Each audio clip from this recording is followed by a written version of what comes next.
But if we do it over and over and over and over, then after a while, we're like, yeah, man, that really is a thing. Another quick analogy is one of sports. You have two people who play basketball. How do you find out who's better at basketball? Do you have them play one game? People get lucky. The guy can sprain his ankle. The guy can have an off day. One game doesn't tell you a lot. But if you have people play 10 games against each other, 10 games to 7 points or something like that, and one guy wins 8 games and loses 2, he's probably the better basketball player.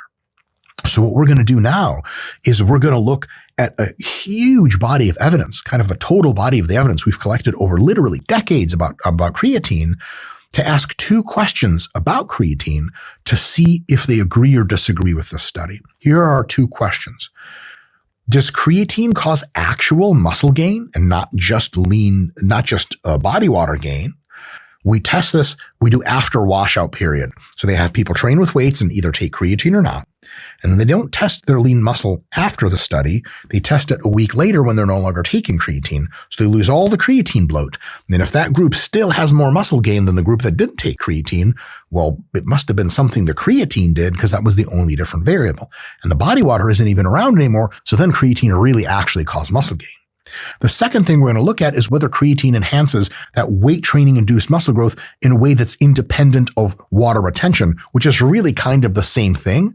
But we need to see, does the washout period account for that? And then later, okay, now we have the washout period. It really works. Does the creatine enhance weight training performance and muscle growth in a way that is reliable and happens with or without the creatine present? So, took a look at a bunch of studies. I've summarized or I've linked some of them for you in the description of this video if you want to take a look. Couple of findings that are very, very apparent through these studies. First, creatine alone with no resistance training, if you take it, it primarily increases your lean mass due to intracellular water retention. And typically you get like basically 2 pounds of rapid lean muscle, lean body gains within about a week of taking creatine at even 5 grams a day. And that's very little, if not zero, actual muscle growth. It's just body water. So that's true bloat.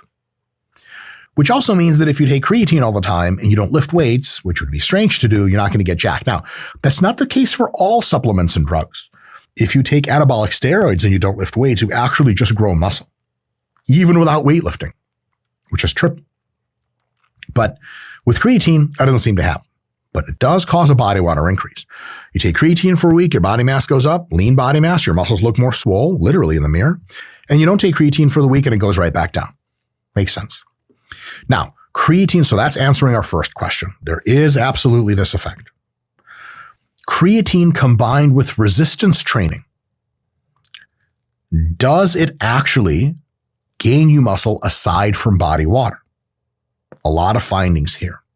First, we find in multiple studies that creatine consistently enhances true muscle hypertrophy beyond water. Typically, the group that used creatine versus the one that didn't adds about 2 to 4 pounds of muscle more than the group that doesn't, which is really, really dope, over the course of about 8 to 12 weeks